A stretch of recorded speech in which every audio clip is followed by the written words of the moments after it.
Toda mi vida fui cristiana protestante en la iglesia no denominacional. Y a mí me encantaban las alabanzas, me encantaban los servicios, me encantaba servir en el ministerio, aprendí a leer mi Biblia y a hacer devocionales todos los días. Tenía muchísimas amigas e incluso tuve el privilegio de dirigir un estudio bíblico en mi casa con los jóvenes de la iglesia. Pero tú te preguntarás, ¿qué sucedió si todo era tan hermoso?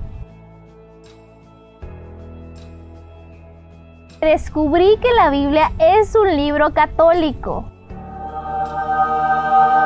Hay que recordar que por los primeros siglos no existía el Nuevo Testamento como lo conocemos el día de hoy.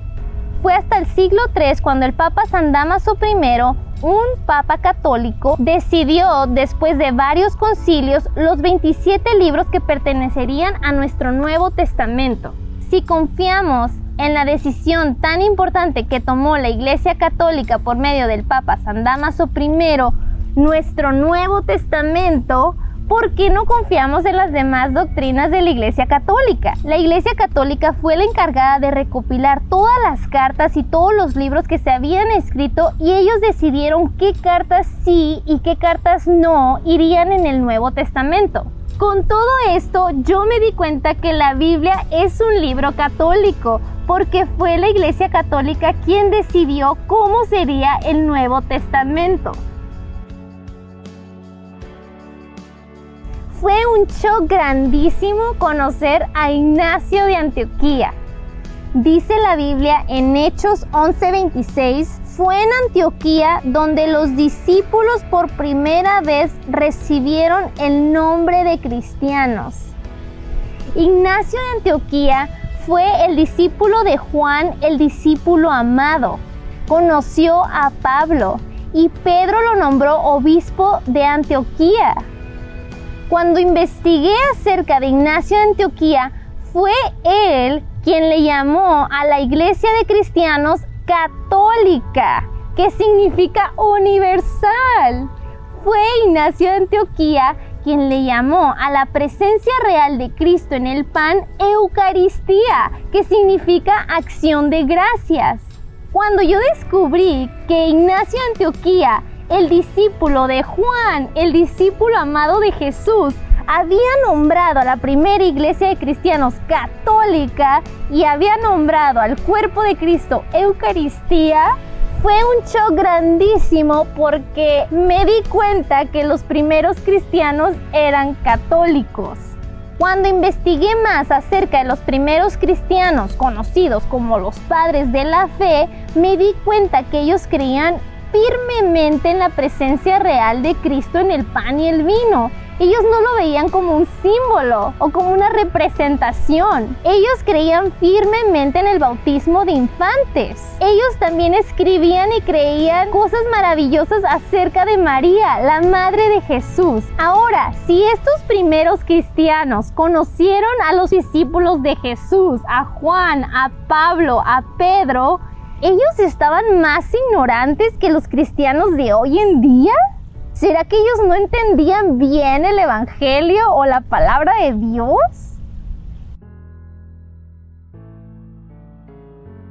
Me empecé a dar cuenta de la división que existe en el protestantismo.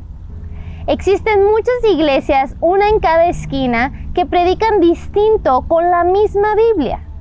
Y aun cuando estas iglesias se parecen mucho entre sí, no son iguales y no están unidas. Recordemos que Jesús oró por unidad, que todos sean uno como tú, Padre, que estás en mí y yo en ti.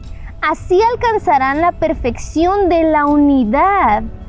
Y el mundo conocerá que tú me has enviado y que yo los he amado a ellos como tú me amas a mí.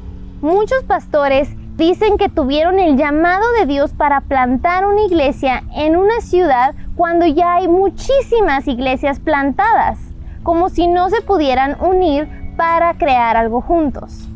Ahora, ¿qué significa la unidad?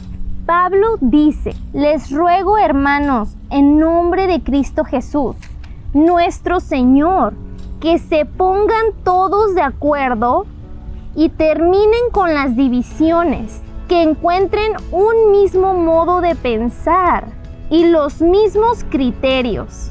Pablo nos está diciendo lo importante que es tener un mismo modo de pensar y los mismos criterios.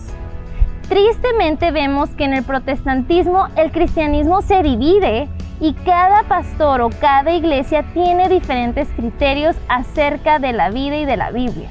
Una de las cosas que me di cuenta acerca del catolicismo es que están unidos, no están divididos. Y como dice Efesios 4:5, un solo Señor, una sola fe y un solo bautismo.